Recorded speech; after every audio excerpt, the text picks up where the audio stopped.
Hi there, welcome to the very first in a series of reviews that I'm going to be doing for the Mortal Kombat games. I'm hoping to review them all on every console, and I'm going to be kicking it off today with Mortal Kombat on Megadrive. For you Americans, it's known as Genesis over there. Basically, this is how I got into the whole Mortal Kombat franchise. With the Megadrive version, even though I'd seen it on arcade before, but I really didn't get into playing the arcade game until after I got good at the Megadrive version. So, firstly I would say that Mortal Kombat was the first game I wanted to have on the Megadrive. A friend of mine across the road where I used to live up in Queensland had a Megadrive that a exchange student from Japan had brought over. And we were like, what is this thing, you know, because we hadn't even seen it in Australia yet. And he had Sonic on it, and we were playing Sonic all the time. And then they announced that it was coming to Australia. I had that crazy scientist who was building the Mega Drive thing, and the commercial, and yeah, then I finally got one. But the first game I actually technically had was Moonwalker, that I picked up at a second-hand shop, because I still couldn't afford the full game, and yeah, it was Japanese, it wouldn't fit in there, and the guy told me to just cut out the corner of the Mega Drive. I'm like, no way, man, this is like my baby. I'm not going to be cutting shit off it. So eventually he got it in a second-hand Mortal Kombat. So yeah, I'll start the game up, show you guys a few things. I've got it running here on an old school TV to keep the theme going of the era. This TV's probably like, I don't know, 30 years old or something. But it runs the game well, so. The first thing that's notable is the blood code. Yeah, the blood code that comes up after you see the first few logos.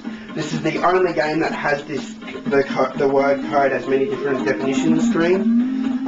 Basically, it's just telling you, if you're going to put in a code, now's the time to do it. That's why I'm saying, code this, code that, code. Everyone pretty much knows the code now, but if you don't, it's A, B, A, C, A, B, B.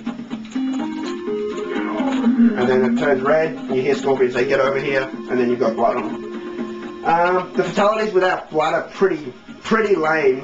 Things like a Sub-Zero just like sliding across the screen and like punching, or actually no, it's Kano's from Game Boy. Yeah, he just does an uppercut or something, and yeah, they're pretty lame, so you want to have the blood on. As far as home versions of Mortal Kombat go, this is, I think, the best one, other than the PC ones on the consoles. Before Xbox and all that came along in this era, I'd say that this was the best version of Mortal Kombat. The SNES version had better graphics, better sound, but the gameplay was horrible and buggy. Whereas this gameplay was a little bit slower, but the actual game played perfectly. The mechanic is really well done, and I've actually got a video of Ed Boon actually saying that. I was always looking for a midway response to why the SNES version had no blood, and I found this video where Ed Boon was talking about how Sega got really popular because they had the blood and Nintendo didn't, and then Boon actually mentions that this game had better gameplay than the SNES version, and he's totally right. You get all 7 characters. I'll use Sub-Zero in this. You can fight Reptile. you fight Goro Shang Tsung. It's basically the full battle plan there. And let's go into the first match. Sonya and yeah, basically yeah. Right, then it's like it. Wrong. Let's figure that out. Okay. I got this wrong. I don't know why it's not working. The Mega Drive version, obviously, the Mega Drive when it first came out had a 3 or 6 button controller. For this demonstration, I'm using the 6 button.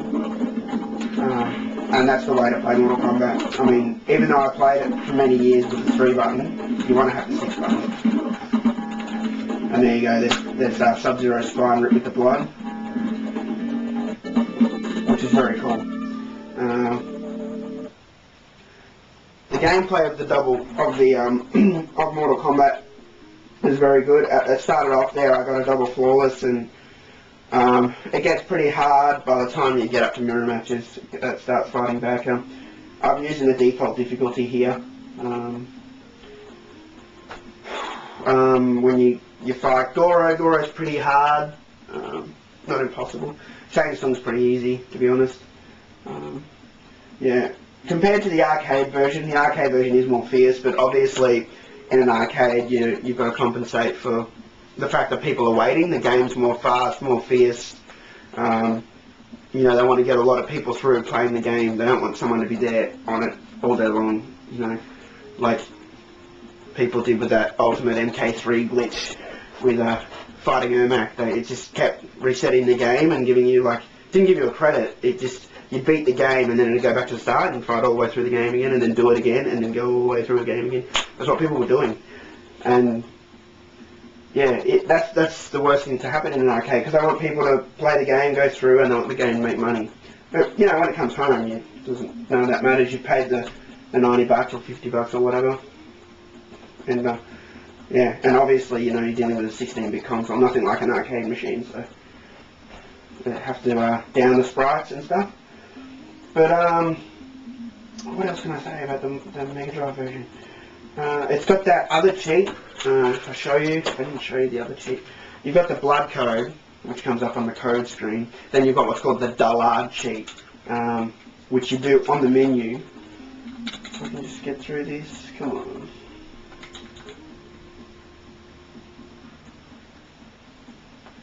The midway presents. Then you go down, no, left, right down. Then you get cheat enabled. That gives you a whole lot of things like you can choose your battle plan. There's 4 battle plans.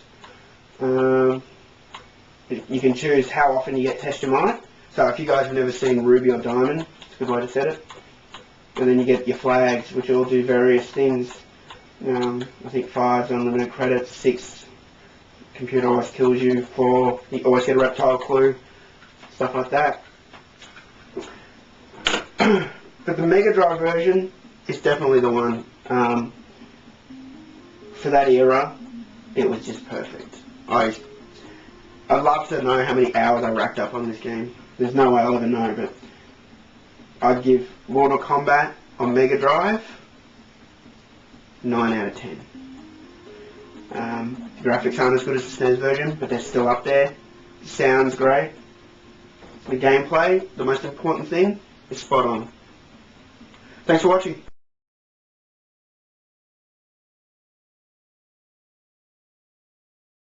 Phenomenon. In just 3 weeks, the home versions of Mortal Kombat sell 3 million copies, making it the best-selling game of its time.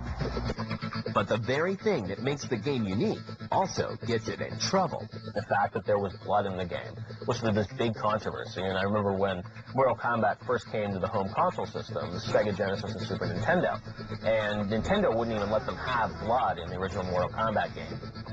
We were told by Acclaim that, you know, Nintendo was not going to allow it. You know, it's their system. They had an image that they were really upholding, and they did not want a game that had blood in it, let alone fatalities. Acclaim said, oh, well, let's make the blood gray and it'll be sweat. But fans aren't happy with the decision, and Nintendo pays a high price for it. I've actually heard some people say that that was one of the things that helped Sega overtake Nintendo in that whole console wars, because the Genesis version was outselling it like 3-to-1. The Super Nintendo version actually looked better, but the Genesis version was more realistic and actually played better too.